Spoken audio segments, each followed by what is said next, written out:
आजच डाउनलोड करा आणि तुमच्या आवडत्या मालिकांचा आनंद लुटा। आणि वेळेची काळजी नका करू तुम्ही, काम वेळेत पूर्ण होईल, कुठलाही अडथळा आला तरी। सारंग सर, तुमची एक गोष्ट फार आवडली। नाही म्हणजे इतका मोठा सण असताना देखील तुम्ही आम्हाला टाइम दिलात, यावरूनच कळतंय की तुम्ही आमचं काम वेळेत पूर्ण कराल। हे आमच्या आईने शिकवलंय, काही असू दे पहिलं काम मग बाकी सगळं। हो म्हणून तो रूपम कॉस्मेटिक ह्या लेवलला आली आहे काय सारंग? ऑर्डर होती।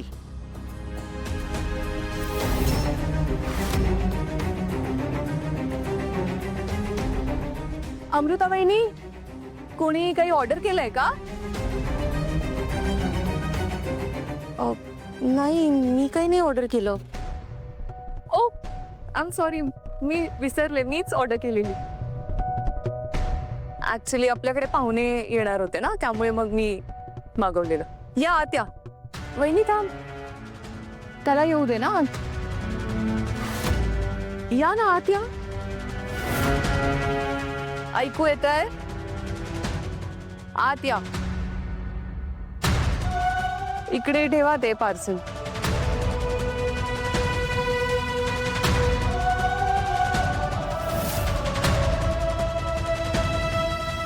तुम्ही तो मास्क काढा ना प्लीज।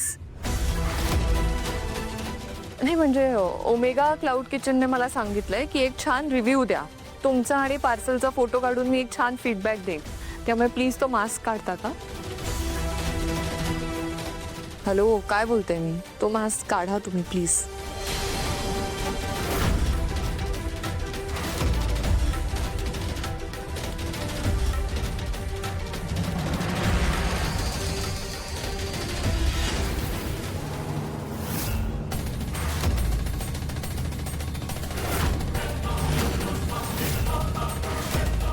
दादा,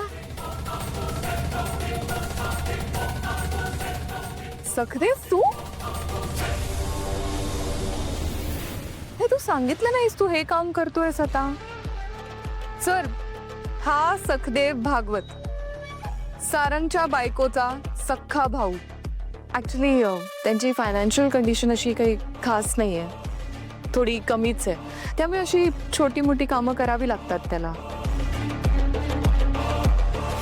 ऐश्वर्या मॅडम, हे काम छोटं नाही आहे आणि कोणतंही काम छोटं नसतं ही माझ्या आई बाबांची शिकवण आहे। कष्ट करण्यात कसली लाज आहे? आणि माझ्या दादाच्या खांद्यावर माझ्या घराची जबाबदारी आहे। एक जबाबदार पुरुष जेव्हा घर सांभाळतो ना, तेव्हा त्याच्या अंगावर पडेल ते काम करायला तो तयार होतो, पण घरच्यांना कोणासमोर हात पसरू देत नाही, त्यांची काळजी घेतो, त्यांचं पोट भरतो। आणि माझा दादाही तेच करतोय। घरात मोठा भाऊ असला ना की तो घराचा आधार असतो। माझा दादाही माझ्या घराचा आधार आहे आणि मला अभिमान आहे त्याचा। आणि त्याने हे काम केलं म्हणजे तो कमी नाही पडत, उलट कोणतीही लाज न बाळगता घरच्यांसाठी कोणतेही काम करण्याची तयारी दाखवणारा एक जबाबदार भाऊ आहे माझा। वा, अहो यांचं कौतुक करायलाच पाहिजे।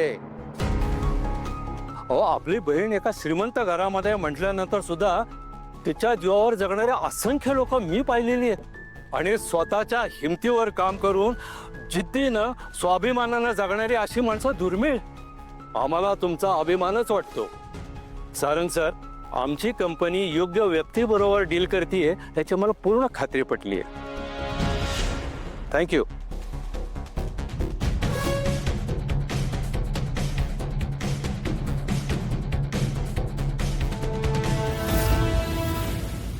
दादा, कुठे होतास? मी सकाळपासून फोन करते, फोन का नाही उचललास माझा? अगं कोणत्या तोंडाने फोन उचलू? तुझ्या या भावाचा किस्सा फाटकाय। ओवाळणीवरून काय देऊ मी तुला? आपू पण सकाळपासून बोलत होता कीकडे जाऊया, कीकडे जाऊया, पण माझी हिंमतच होत नव्हती बघ। दादा, तू असा विचार करतोयस? तू काय माझ्या पाठीशी उभा राहिलायस ना, उद्या मी संकटात असेल तर तू सगळी कामं बाजूला ठेवून माझ्यासाठी येशील. हे काय तुझं? पैसे नाहीयेत म्हणून येणार नव्हतं. काय रे दादा? दादा कळलं? हा, नाही कळलं असेल ना तर मग तुझी बहीण तुला अरे मी समजवतो तो. अरे सकाळपासून वाट बघतीये तुझी. एवढ्या क्षुल्लक कारणामुळे का नाही आलास तू? दादा, पैशांपेक्षा नाती महत्वाची. समजवलं हा मी दादाला. अगं हस ना आता. बस पाठावर मला राखी बांधायची.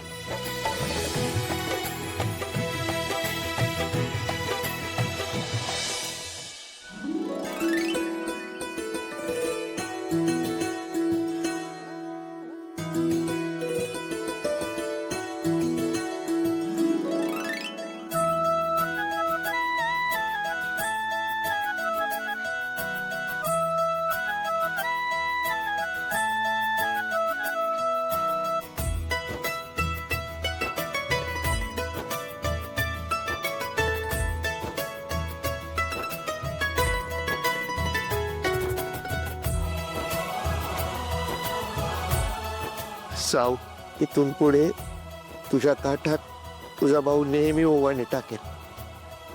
पण यावर्षी पण या वर्षी मला तुझा आशीर्वाद हवाय. देशील ना?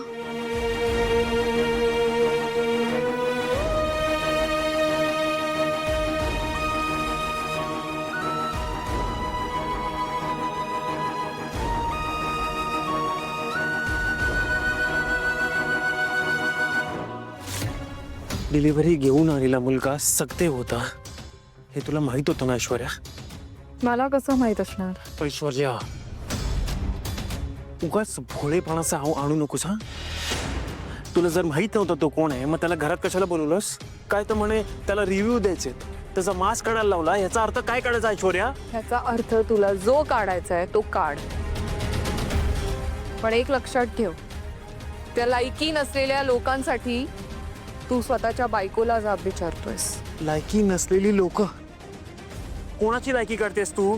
अगं प्रत्येकाची लायकी त्याच्या पैशानुसार नाही ठरत ऐश्वर्या. ए हॅलो, आवाज खाली आ. आणि आहे माझ्यासाठी पैसा इम्पॉर्टंट. खिशात पैसे असले ना तरच त्या माणसाला रिस्पेक्ट मिळतो.